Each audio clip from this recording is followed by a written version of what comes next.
ஒரு நாட்டுக்கு துரோகம் பண்ணுனா என்ன நடக்கும்? சிலரை சிறையில் அடைப்பாங்க, சிலர் காணாமலே போயிடுவாங்க, சிலர் தப்பிச்சு வெளிநாட்டுக்கு ஓடிடுவாங்க.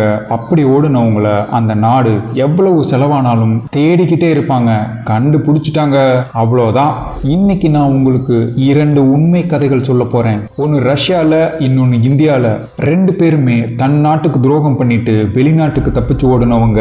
புது பெயர், புது அடையாளத்தோட யாரும் கண்டுபிடிக்க மாட்டாங்க, நிம்மதியா வாழ்ந்துடலான்னு நினைச்சாங்க. அந்த 2 பேருடைய கதையும் எப்படி முடிஞ்சதுன்னு தி வேர்ல்ட் ஆஃப் ஸ்பைஸ், உளவாளிகளின் உலகத்துக்குள்ள போய் பார்க்கலாம். மறக்காம அந்த லைக் பட்டன் தட்டி விட்டுட்டு பாருங்க. வீடியோ நல்லா இருந்துச்சுன்னா உங்க ஃப்ரெண்ட்ஸுக்கும் ஷேர் பண்ணுங்க.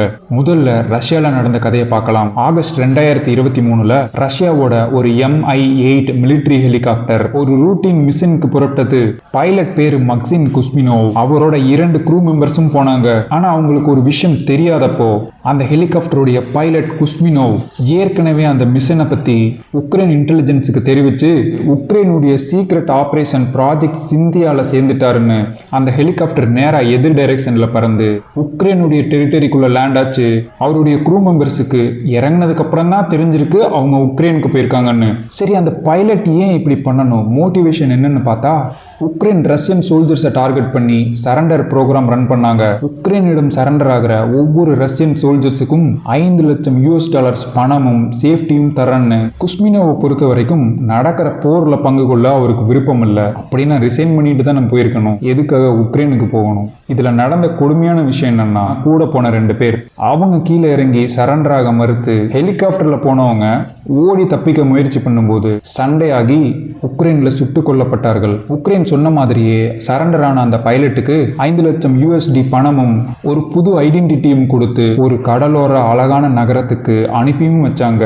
புது ஐடென்டிட்டி, புது நாடு, நிம்மதியா வாழ்ந்துடலான்னு நினைச்சாரு. ஆனா அது நடந்து சரியா 6 மாதங்கள்ல பிப்ரவரி 2024 அவருடைய புது ஐடென்டிட்டியையும் லொகேஷனையும் கண்டுபிடிச்சிட்டாங்க. அவர் ஸ்பெயின்ல இருக்கிற ஒரு அண்டர் கிரவுண்ட் பார்க்கிங் கரேஜ்ல உயிரில்லாத உடலா கண்டுபிடிக்கப்பட்டார். அவர் 6 முறை சுட்டு அவருடைய அடையாளத்தை அழிக்க சில முறை காரை அவர் மேல ஏத்தி இறக்கியிருக்காங்க, நசுக்கியிருக்காங்க.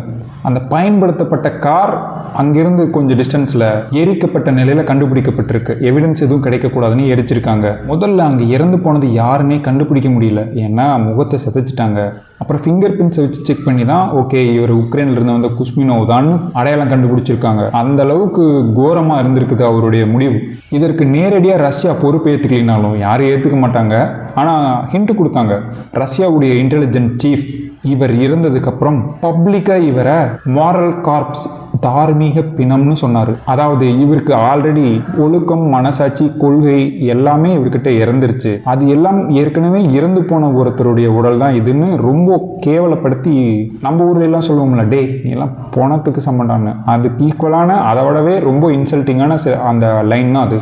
இந்த கமெண்ட்டை பலரும் ரஷ்யா கொடுக்குற ஒரு இன்டைரக்ட் கன்ஃபர்மேஷனாக தான் பார்த்தாங்க. ஆமா, அவரை தேடி கண்டுபிடிச்சு செலவு பண்ணி 6 மாசம் துரத்தி இந்த மாதிரி பண்ணணும்னா யாருக்கு தேவை இருக்கு? ஒன்னு ரஷ்யாக்கு கோவத்துல இருப்பாங்க, ஏன்னா 2 உண்மையான சோல்ஜர்ஸ் பலி கொடுக்கப்பட்டாங்க. 2வது அந்த ஹோஸ்ட் நேஷன் இருக்காங்கல்ல உக்ரைன். உக்ரைன் மட்டும் இல்ல, எந்த நாடுமே இந்த மாதிரி தேச துரோகம் பண்ணிட்டு வந்த யாருக்குமே அதிக காலம் அடைக்கலம் கொடுக்க மாட்டாங்க. அவங்க இவங்கள ஒரு பாரமா தான் பார்ப்பாங்க. வேலை முடிஞ்சிருச்சுன்னா இவன் தேவையில்லை எனக்கு அப்படிங்கிற கண்ணோட்டத்துல தான் பார்ப்பாங்க. இதை யாரு பண்ணியிருக்க அதிக வாய்ப்பு இருக்குன்னு நீங்க சொல்லுங்க. அடுத்த கதை இப்ப இந்தியாவுக்கு வரலாம்.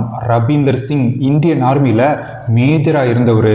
நம்ம RAWல சேர்ந்து நல்லா வேலை செஞ்சு நம்ம ராவுடைய ஜாயின்ட் செக்ரட்டரியா உயர்ந்த மனிதன். உளவு அமைப்பை ரீஜன் வைஸா பிரிச்சிருப்பாங்க. அதுல ஒட்டுமொத்த சவுத் ஈஸ்ட் ஏசியா டெஸ்கையுமே ஹேண்டில் பண்ண மனிதர். ஆனா இவர் ஏர்லியாவே 1990களில் வெளிநாட்டுல போஸ்டிங்ல இருந்தப்ப ஒரு ஃபீமேல் CIA ஏஜென்ட்டுடைய ஹனி ட்ராப்ல விழுந்திருக்காரு. ஹனி ட்ராப்னா என்னன்னு தெரியும்னு நினைக்கிறேன் உங்களுக்கு. எதிரி நாடுகள் பெண்கள் இல்ல ஜஸ்ட் ஒரு பெண்ணுடைய ஐடென்டிட்டியை மட்டும் வச்சு, இப்ப நடக்கிற ஹனி ட்ராப்ஸ் எல்லாம் எப்படின்னா ஒரு பெண்ணுடைய ஐடென்டிட்டியை மட்டும் வச்சு ஆன்லைன்ல ஏதாவது பண்ண முடியுமான்னு ட்ரை பண்றாங்க. ஆனா அந்த காலத்துல பாருங்க, உண்மையாலுமே ஒரு ஹனி இருந்திருக்கு, ட்ராப் செட் பண்ணிருக்கு. இது பிசிக்கலா நடந்திருக்கு. படத்துல எல்லாம் வர மாதிரி தான், எனக்கு உன்னை ரொம்ப பிடிச்சிருக்கு, லவ் பண்றேன், பிசிக்கல் ரிலேஷன்ஷிப்னு ட்ராப்ல சிக்க வச்சிருவாங்க. இவரும் சிக்கியிருக்காரு. இவர் டபுள் ஏஜென்ட்டா இந்தியாவுக்கும் வேலை செஞ்சிருக்கிறாரு, CIA-க்கும் வேலை செஞ்சிருக்கிறாரு. கிட்டத்தட்ட 12 வருடங்கள். ஆனா எப்பேற்பட்ட திருடனா இருந்தாலும் ஒரு நாள் மாட்டுவான்ல, ஏதாவது ஒரு தப்பு பண்ணுவாங்கல்ல, அப்படி இவர் பண்ணின தப்பு தான். அதை தப்புன்னு சொல்ல முடியாது,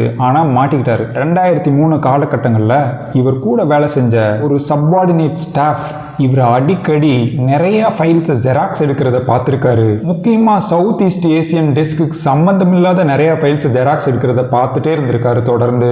இது போக இவர் தான் உயர் அதிகாரி இல்லை, அதனால இவருக்கு சம்பந்தம் இல்லாத ஃபைல்ஸை பற்றி துருவி துருவி கிராஸ் கொஸ்டின்ஸ் பல பேர்த்துக்கிட்ட கேட்க சுத்தியும் சந்தேகம் வலுப்படுது. அதாவது இவர் தப்பு பண்ணல, இவர் நார்மலாக தான் இருந்திருக்காரு, ஆனால் நம்ம ரா அப்கிரேட் ஆயிருக்கு. சுற்றி வேலை செஞ்சவங்க புதுசாக வந்தவங்க எல்லாம் இந்த மைன்யூட்டான சின்ன விஷயத்தை கூட சந்தேக கண்ணோட பார்க்குற அளவு நம்ம ஏஜென்ட்ஸுக்கு கற்றுக் கொடுக்கப்பட்டிருக்கு.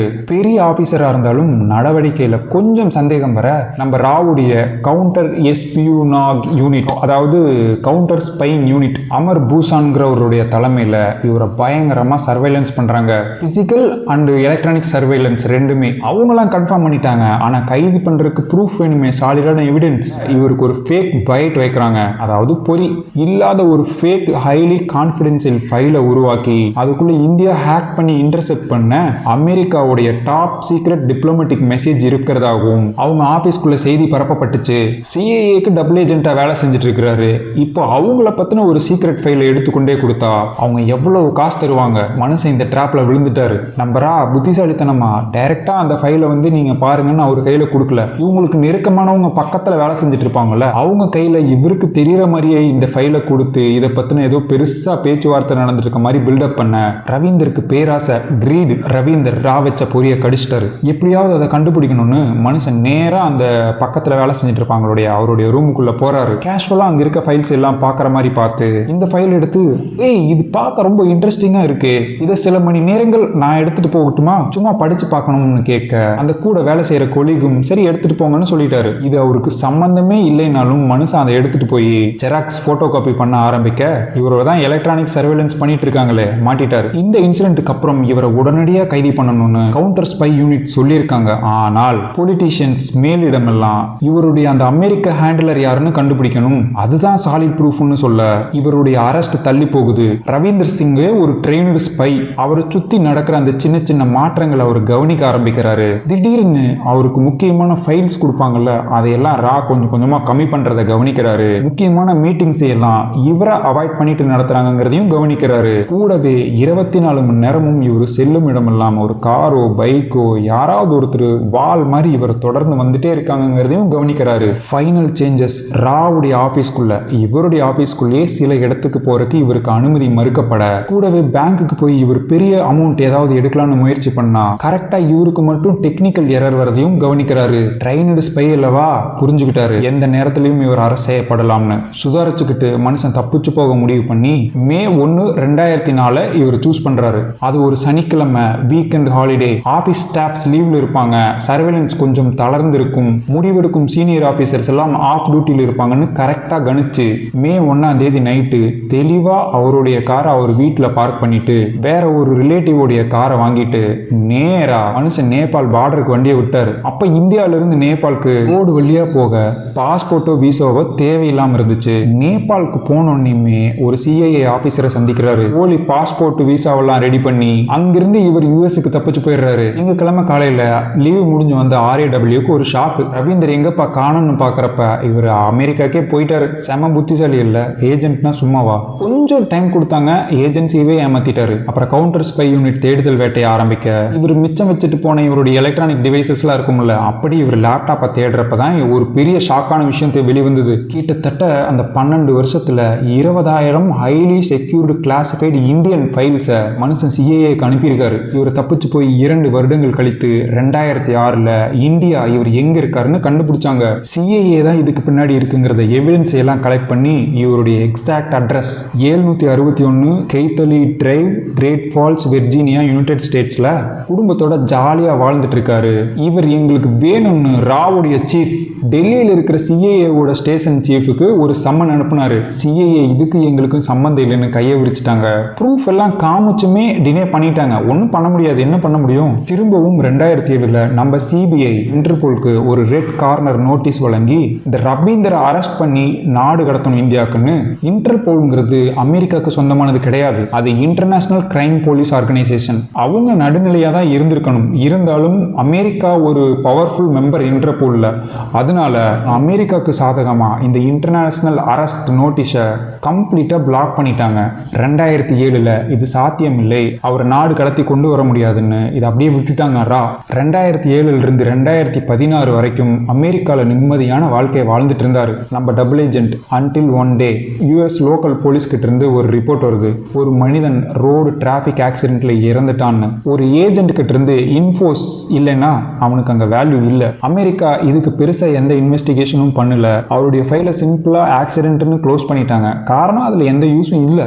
ஆனால் ஒரு தியரி இருக்கு, இந்த 2000 காலகட்டங்களில் இந்த உளவாளிகள் உலகத்தில் க்ளீன் ஹிட், ஒரு ரேண்டம் கார் கிராஷ்ங்கிறது ஒருத்தரை அசாசினேட் பண்ண உளவாளிகள் பயன்படுத்துகிற ஒரு கிளாசிக்கல் டெக்னிக். அதனால் இதை இந்தியா தான் பண்ணியிருக்க வாய்ப்பு இருக்குன்னு ஒரு தியரி இருக்கு. இன்னொரு தியரியும் இருக்கு, அப்படி ஒரு ஆக்சிடென்ட் அப்படி ஒரு மனிதர் பேரில் அங்கே நடந்ததுக்கான எந்த பப்ளிக் ரெக்கார்டும் டாக்குமெண்டேஷனும் இல்லைன்னு.